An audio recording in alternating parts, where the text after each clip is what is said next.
आता नाही एवढं दारिद्र्य नाहीये नका भांडं फुटलं त्या ठेवून आपली प्रवृत्ती लहान लहान वस्तू उपयोगात आली पाहिजे पण फुटकं भांडं असेल तर कली त्यामध्ये येतो तुटकी बाज असेल बरं का पूर्वी बाजा होत्या इकडच्या बाजूला बसावं तर तिकडचा पायावर होतो इकडून बसावं तर इकडचा पायावर होतो समोरून बसावं तर मागचे दोन्ही पायावर होतात मनात बसावं तर झोळी होते बाजीची असे ही खाट असते असं बसावं तुटलेली बाज नसावी पलंग जरी असेल तर काहीचे पलंगाचे पाय तुटले खाली विटा लावतात असं हे चुकीचं आहे याने धनक्षय होतो थटवायाम तू धनक्षय हा चला पुढे कुकुटे शुनकेचे कोंबडी आणि कुत्रा हे दोन प्राणी जर घरात असतील तर तुम्ही देवाला दिलेला नैवेद्य देव कधीच ग्रहण करत नाही शिवराम महाराजांच्या चरित्रामध्ये जिथे कोंबडी असायची तिथे महाराज जात नव्हते हे चरित्र आहे ना ऐकलं असेल जुने माणसांना माहित आहे माझे वडील सांगत होता बरं का हे खरं आहे अपवित्र प्राणी आहे मग खाणाराचं काय सांगा कोंबडीच्या पायात त्या विष्ठेमध्ये पाय भरला तर 6 महिन्याचा विटाळ मानतात आणि मग ती कोंबडी कशी खावी खाणं चुकीचं आहे जे जाहिराती करतात ना मूर्ख लोक संडे होया म्हणजे रोज खावा अंडे हे फार चुकीचं आहे अतिशय चुकीचं आहे काही म्हणतात अंड्यात जीव कुठं असतो काही होत नाही त्याला ज्याला पाप करायचंय ते माणसं युक्तिवाद करत असतात पण हे युक्तिवाद अत्यंत तोकडे युक्तिवाद आहे याला काहीच अर्थ नाही कोंबडी अजिबात पाळायची आणि कुत्रा पाळलाही तर कुत्र्याची मर्यादा आहे कुत्रा तुमच्या अंथरुणावर येऊन बसला नाही पाहिजे सकाळी आंघोळ झाली आणि आंघोळीनंतर कुत्र्याला हात लावला तर पुन्हा आंघोळ केल्याशिवाय देव पूजेचा अधिकारच नाही माणसाला कुत्र्याच्या स्पर्शाने चांडालत्व प्राप्त होतं कुत्र्यामध्ये क्रोधवश नावाचे राक्षस राहतात त्याकरता आंघोळीनंतर त्याला स्पर्श करू नये पण विलायती कुत्रे पांढरे कुत्रे जे इंजेक्शन दिलेले कुत्रे त्यांची जी लाळ आहे ती काही घातक नसते असं म्हणून लोक त्या कुत्र्याबरोबर जेवतात सुद्धा एक व्हिडिओ पाहिला एक बाई कुत्र्याला एक घास खाऊ घालते एक घास आपण खाते तर कुत्र्याला म्हणते खा डिअर खा कुत्रा डिअर नवऱ्याला नाही खाऊ घालत कधी कुत्र्याला खाऊ घालते कुत्र्याला घेऊन हिंडायला जाताना त्याला वाटतं जसं काही मी ब्रह्मच घेऊन चाललो काय कुत्रा आहे ना ते भावंड त्याचा काही एवढा अभिमान बाळगायचा हा गाईशी देखोनी बदाबदा मारी घोड्याची चाकरी करीत असे गाईला मारतो घोड्याची चाकरी करतो कुत्र्याची सेवा करतो गाईची सेवा कर त्याने फायदा होणार आहे म्हणून गोधन धन्य जी देवाने राखली धन्य ती गोधने नाही भगवान श्रीकृष्ण तर स्वतः असं म्हणतात की मी जो अवतार घेतला ना कृष्णावतार याचा मुख्य हेतू हाच आहे गायीची सेवा करणे नमो ब्रह्मण्य देवाय गो ब्राह्मण हिताय जगद्धिताय कृष्णाय गोविंदाय नमो नमः आमच्या श्रीकृष्ण परमात्म्याचं नाव आहे गोपाल जे फार प्रसिद्ध नाव आहे गोपालक भगवान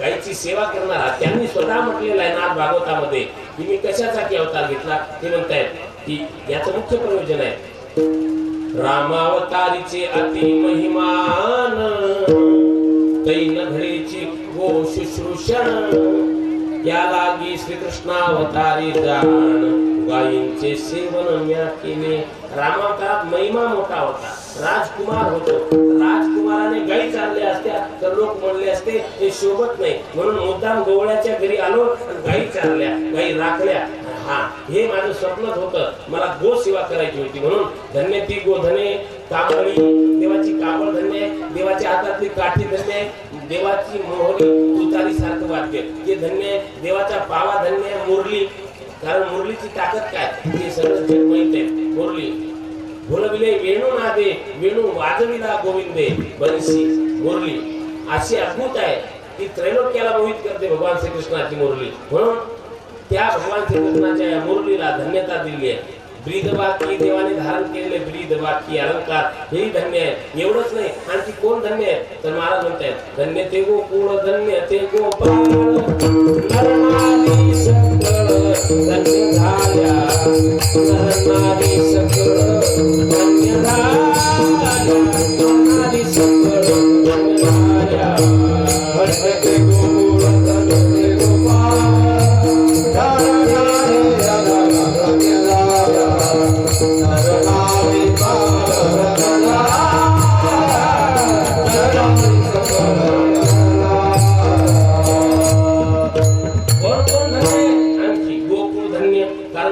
देवाचा अवतार झाला प्रगट भयो भगवान गोकुळ प्रगट भयो भगवान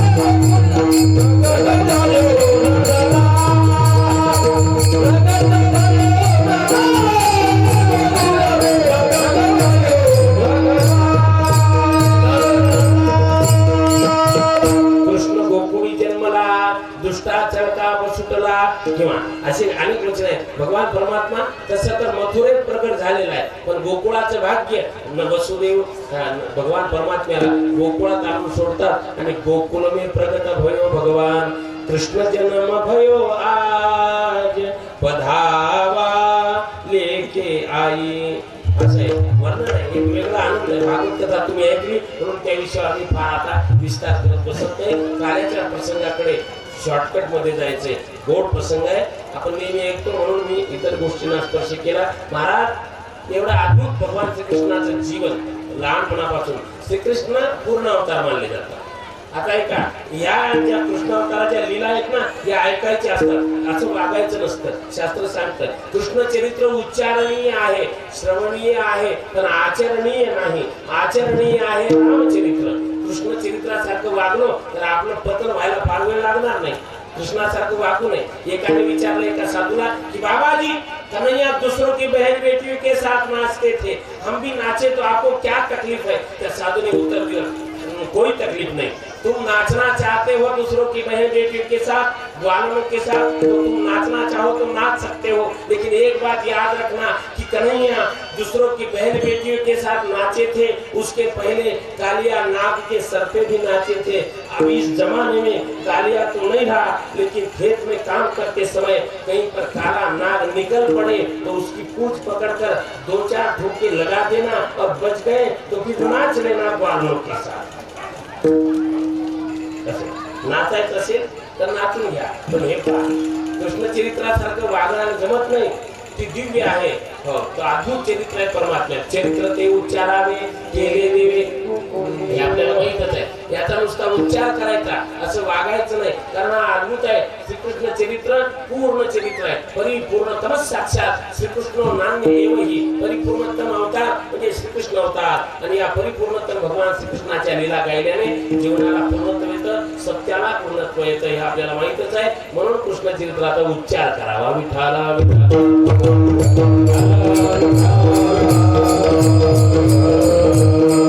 भगवान परमात्मा गोकुळामध्ये आला आणि गोकुळामध्ये येऊन भगवान परमात्म्याने हळूहळू जे केलंय त्यात सर्वप्रथम पुतनेचा उद्धार ऐकलेला आहे. आपण भागवत कथा ऐकली त्यामुळे याचा विस्तार मी आता करणार नाही. पुतना अविद्येचं रूप आहे, तिचा उद्धार केला. पुतना काळमध्ये ठा मारले बाळपणी. महाबळ भट्टाचा उद्धार. महाबळ भट्ट हा ज्योतिषाचं रूप घेऊन आला. ज्योतिषी जे असतात, बऱ्याच ज्योतिषांना त्याचं ठरलेलं गणित असतं, तेवढी वाक्य ते बोलतातच, तेवढीच वाक्य.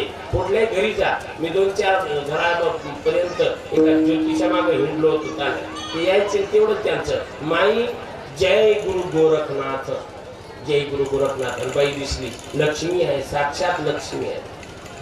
बर, आणि तेवढ्यात माणूस आला की हा तो नाव काय? वृषभ रास आहे. खर्च वाढला गेला या महिन्यात, काही कमवलं नाही, पण बापाचं नाव कमवलं दादा. खरंय की नाही? काही कमवलं नाही, काही कमवलं नाही, पण बापाचं नाव कमवलं. घरी आलेल्या माणसाला कधी रिकाम्या हाताला पाठवत नाही. 2 महिन्यापासून जास्त बेजारी आहे. लहानपणी पाया जळून असं जनावर गेलं, पण काही जीवाला धक्का लागला नाही. देवाची कृपा आहे. शेतामध्ये तुमच्या झुल्यावर बाबळीचं झाड आहे, खरंच खोटं? एखादं झाड काय असतं कुठतरी लागून जातो बा. बर, मग त्याला विचार, बाबाजी कुठे चालले? काशीवरून आलो, माहूर लादायचे, देवीचा भंडारा आहे. सगळे भंडारे माहूरला जाऊन करतात. काशीवरून आलो, माहूर लादायचं, देवीचा भंडारा. तुमच्या गावात सरपंचाने 2,500 रुपये दिले, तुम्ही 3500 तरी द्या पावती पुढे. ते म्हणते बाबा चहा घेऊन जा. चहा नाही, पण तुमचं काम जर झालं पुढच्या वर्षी जेवण करून जाईल. जय गुरु ठरले नाही. महाबळ भट्ट तसा ज्योतिषी नव्हता, राक्षस होता, परंतु परमात्म्याने त्याचा उद्धार केला. वचन आहे, विटंबीला भट दिला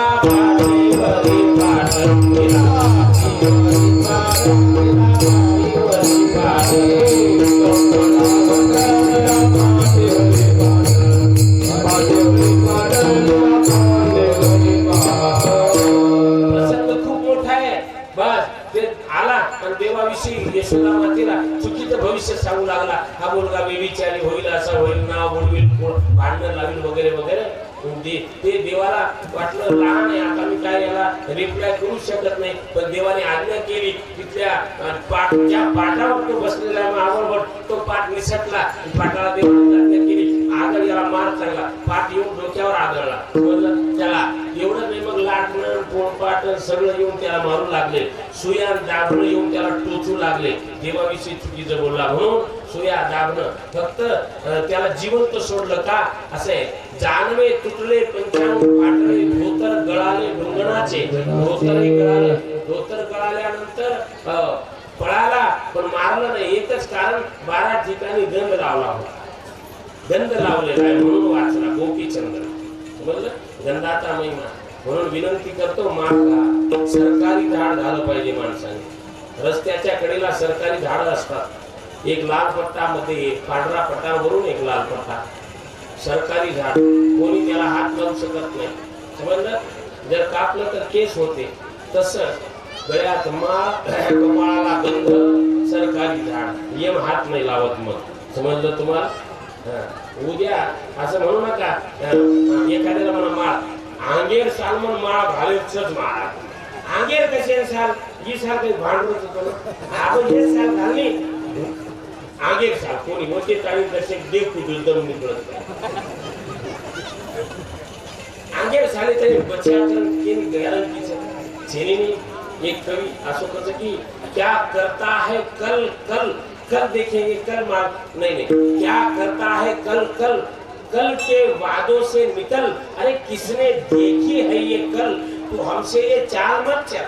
कल माला पहनेंगे, परसों माला पहनेंगे, अगले साल पहनेंगे, भजन में आ जाएंगे. अरे आदत बुरी सुधार ले, बस हो गया भजन. बस एवढंच करायचं. मला सांगायचं, महाबळवट वाचला, गंधावळ वाचला, ललाटे केशव विद्या कंठे से पुरुषोत्तमं नाभो नारायणं देवं वैकुंठम उदय तथा दामोदरम वाम पार्श्वे.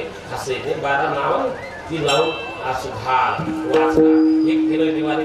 त्यानंतर हळूहळू देव रागायला लागले आणि मग रांग तुरंगणी चोरीत लोणी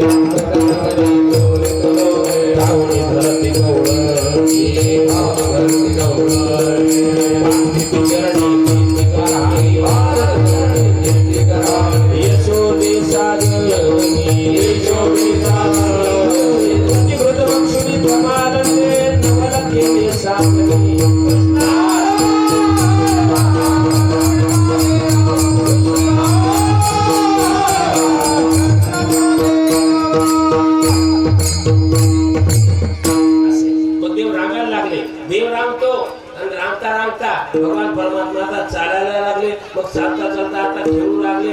खेळता खेळता चोऱ्या सुरू झाल्या. चोऱ्या करू लागले. ऐका, आता देवाची चोरी आणि आपली चोरी वेगळी. चोरी महापाप आहे. चोरी महापाप आहे. पण भगवान श्रीकृष्ण गवळणींच्या घरी चोरी करतात, त्यांची इच्छा पूर्ण करण्यासाठी. तक्रारी येऊ लागल्या की बाई यशोदे, तुझ्या लेकराला सांग. अनेक वचन आहेत, खूप गवळणी आहेत. अवचित हरी तुझा बाई बाई, अवचित हरी तुझा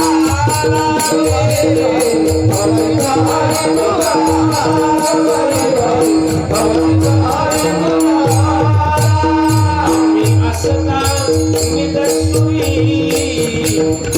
सदेवनी आपल्या घरी सोडले चोखा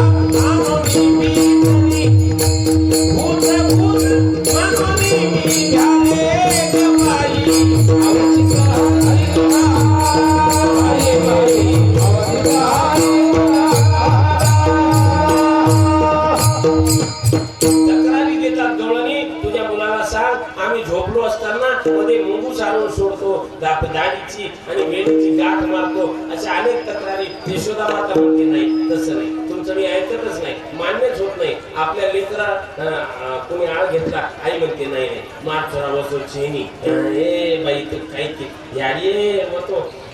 मूल एकदा बसा दे तो गोबरे पोटाने जागेवर हाले तू बोल नाम खतरनाक वातावरण. संस्कार भगवान श्रीकृष्णाला विषयी माता म्हणते नाही. बाळ सगुण गुणाचे तारणे, बाळ दिसते गोजिरवाणे, काय सांगता गाराने पोकुळच्या नारी. तक्रारी सांगू नका. पण मग आईला लक्षात आलं त्या गवळणी म्हणतात तू ऐकत नाही, कारण लाडका हा कान्हाबाई तुझा तुला गोड वाटे, याच्या थोड्या किती सांगू, काही पत्र सिंधू वाटे फार तक्रारी. मग मातेने सांगितलं तू राहू नको इथं, लय तक्रारी येऊ लागल्या, मग जा गाई राख. आणि तेच त्याचं कर्तव्य. 9 लाख गाई होत्या नंद बाबाकडे. कोणाला वाटेल एवढ्या गाई, हो आता वृंदावनात एक साधू आहे 4.5 लाख गाई त्यांच्याकडे आहेत, एका महात्म्याकडे आहे. पण एक महात्म्याकडे कलियुगात 4.5 लाख गाई राहू शकतात, तर देवाच्या बापाकडे 9 लाख गाई, काय अडचण, काय काही अडचण नाही. एवढ्या गाई होत्या. त्या गाई वैभव आहे महाराज. गाय कधी चुकू नये, कसायला विकू नये, एवढी तर विनंती आपण लक्षात ठेवली पाहिजे. आई बाप म्हातारी झाली की विकत नाही, मग गाय का विकावी? गाय विकणाऱ्याचं कल्याण होत नाही. कलियुगात 3च लोकांचा शाप लागतो. एक गाईचा शाप लागतो, अतिथीचा शाप लागतो, माता पित्यांचा, गुरुचा, एवढ्या लोकांचा शाप तुम्हाला लागू शकतो. म्हणून गाईला त्रास देऊ नये, विकू नये, त्या गाईचं सांभाळ करावा, शेवटपर्यंत नैसर्गिक रीतीने तिला मृत्यू येऊ द्या. असं आहे. भगवान श्रीकृष्ण गाई दाखतात. धन्य आहेत त्या गाई, धन्य आहेत ते गोकुळ, धन्य आहे गोपाळ आणि तिथले नरनारी, सगळे धन्य आहेत. भगवान त्यांच्या बरोबर त्या गोपाळाबरोबर खेळ खेळतो आणि खेळता खेळता हो हे सगळं अत्यंत खेळ खेळल्यानंतर मग सगळे भागलेले गोपाळ बस तुका म्हणे आता खेळ मोडावा, परता वेळ झाली, चला ती आणा शिदोऱ्या आणल्या. भगवान म्हणाले करायचंय आपण प्रसाद करू, काला करू, सगळ्यांनी मिळून खाऊ, पण चला वळू गाई बैसू जेवू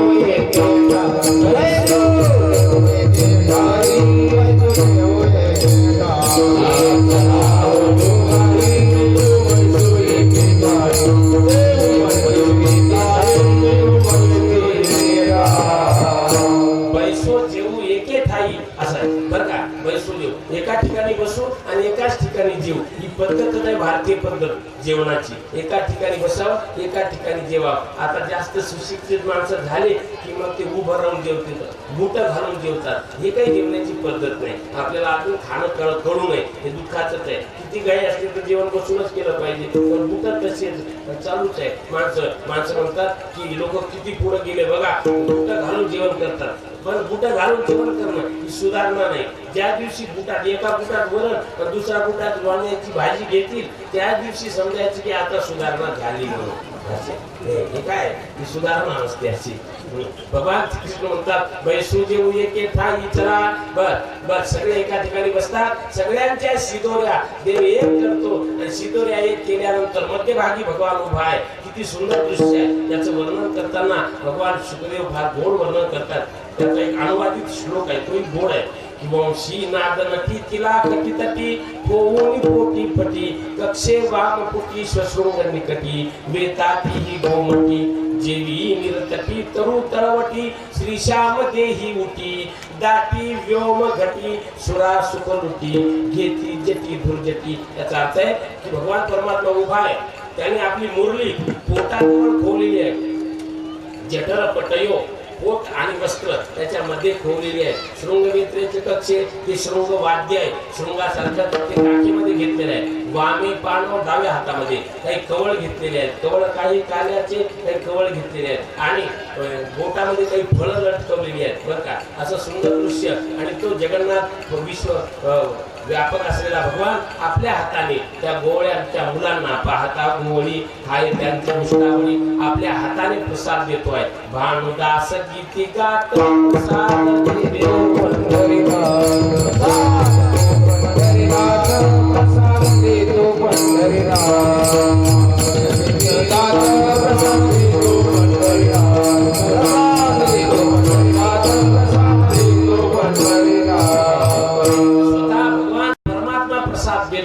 विभ्रमेणो जठरपटयो शृंगवेत्रेचे कुक्षे वामे पाणो वश्रुण कवलम तत्फलान्यपुरीषु तिष्ठन्मध्ये स्वपरिसुहृदे हासयन् नर्मभिस्वैः स्वर्गे लोके मिष्यति बुभुजे यज्ञभुग्बालकीनि पुण्डलीकवरदा श्री नारायण गोपाल कृष्ण भगवान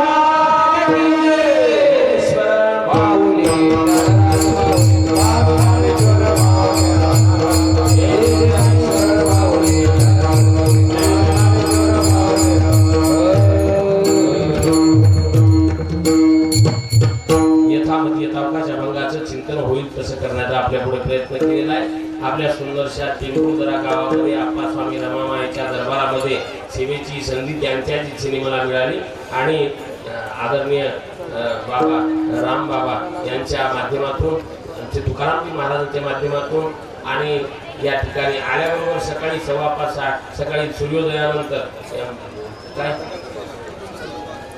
संतोषजी तगड बोललेवार मोठं आडनावच लय मोठं आहे पण मस्त आहे गोड माणूस आहे त्यांनी मला तिथं पाहिलं इथं का राहत का अहो इथं काय करताय चला गावात चला पण म्हटलं आम्ही अद्याप आम्हाला बाकीच्या मित्रमंडळी जे ढोकले होते येतो आम्ही तुम्ही जा आणि आल्यानंतर उत्तम व्यवस्था झाली भेटी झाल्या सगळ्यांच्या आनंद वाटला सगळ्यांना धन्यवाद आपण सगळ्यांनी एवढ्या शांतपणे बसून सगळे विचार ग्रहण केले त्याबद्दल त्यासाठी मी तुमचा आभारी आहे पुढे बाबा आहे अनेक या ठिकाणी आलेली मंडळी सगळ्यांना धन्यवाद देतो आजूबाजूच्या खेड्यावरून खूप माणसं आलेली आहेत त्यांनाही धन्यवाद सगळ्या श्रोत्यांना धन्यवाद आमचे गजाननरावजी आमचे कोंडे साहेब आणि माणिक बाबा जे गाडी चालवत आहेत बोट ड्रायव्हर आहेत त्यांना धन्यवाद आणि साऊंड सिस्टीमवाल्या दादाला खूप खूप धन्यवाद झालेली सेवा मारुतीरायाच्या आप्पास्वामींच्या रमा मातेच्या आणि भगवान महादेवाच्या चरणी समर्पित करून मी थांबतो जय विठ्ठल जय हरी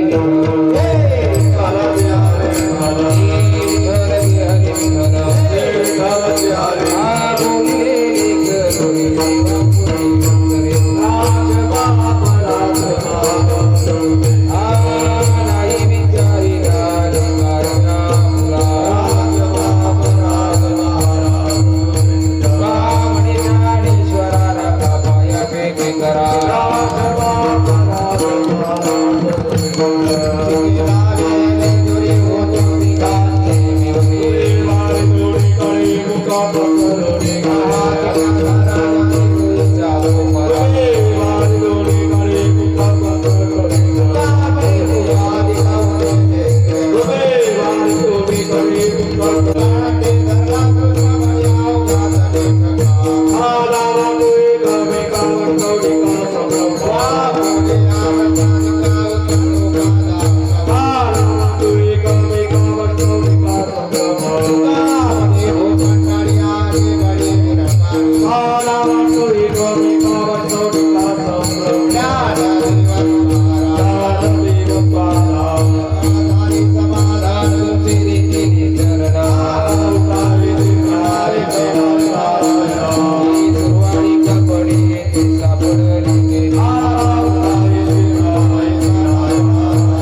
स्वामी महाराज की जय हनुमंत महाराज की जय नमः पार्वती पते हर हर महादेव